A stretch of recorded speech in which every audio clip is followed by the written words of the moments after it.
en funktion er differentiabel, hvis man kan finde en tangent til den i alle punkter på grafen. Det kan vi for eksempel se, at en tangent er her. Den rammer grafen i et punkt og tangerer den, altså den viser hældningen i netop det punkt. Hvis en funktion ikke er sammenhængende, eller den for eksempel har sådan en knæk her, så er den ikke differentiabel. Ja. Det er det. Differentialkvotienten betegner hældningen i et bestemt punkt på en funktion. Og vi kan fx se her en graf, hvor vi tager et tilfældigt punkt, og så er det differentialkvotienten, det er det samme som hældningen på den tangent, som hører til det her punkt. Altså den, der tangerer punktet, sådan her. Og det punkt, eller hvad hedder det, tangenten kan man finde ved at have en sekant, og så tegner man altså et andet punkt. Så tager man sit startpunkt her, og tager en streg over til her, og så rykker man det her punkt hele vejen over til et andet punkt, indtil det er i punktet, og så har man den linje, man har. Og det er altså hældningen lige netop i det punkt. Ja. Yeah. Og differentialekvotienten, den betegner vi ved, at differentialekvotienten, den udregner vi med nogle forskellige regneregler. Og det kan vi se herovre. Når vi har x i en funktion og skal finde differentialekvotienten, så bliver det til 1 altid, og en konstant, for eksempel 1, 2 og så videre, alle tal og sådan, det bliver til 0. Altså når det ikke står i sammenhæng med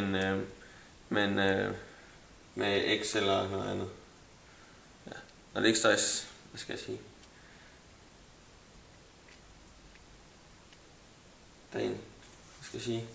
Når det ikke når konstanten er uafhængig.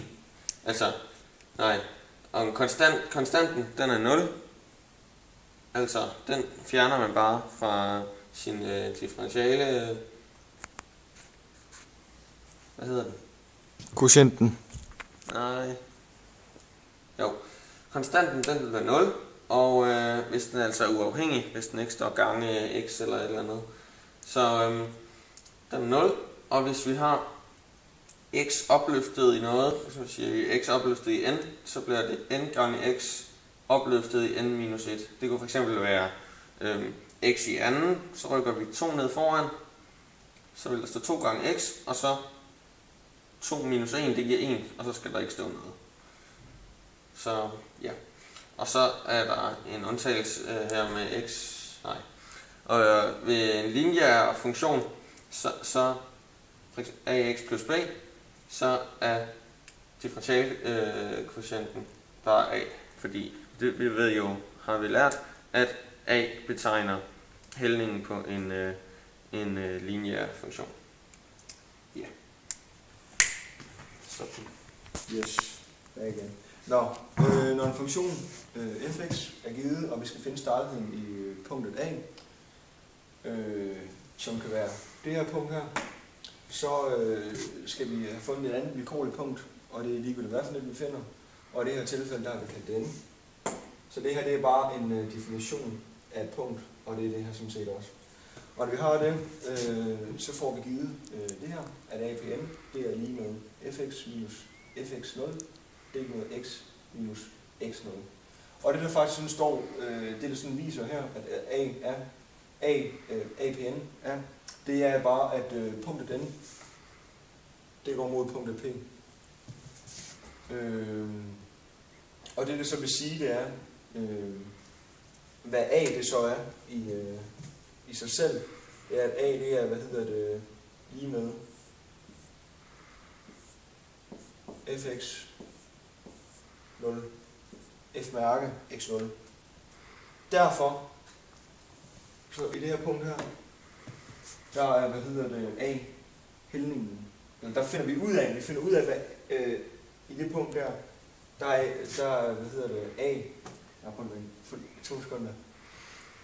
Det vi har fundet ud af nu, det er, at i punktet her, i punktet P, der kan vi definere det ved, at A er lige med differentialquotienten for det punkt. Og der får vi så stejlheden. Godt, videre til næste her. Kom med mig. Det er fint det der, Sigurd. Godt, jamen det vi så også skulle i opgaven, det var at differentiere nogle tilfældige formler. Og der har vi så den første her. Ja. Godt. Til sidst i opgaveformuleringen, der fik vi at vide, at vi skulle differentiere nogle vilkårlige funktioner. Og det har vi gjort.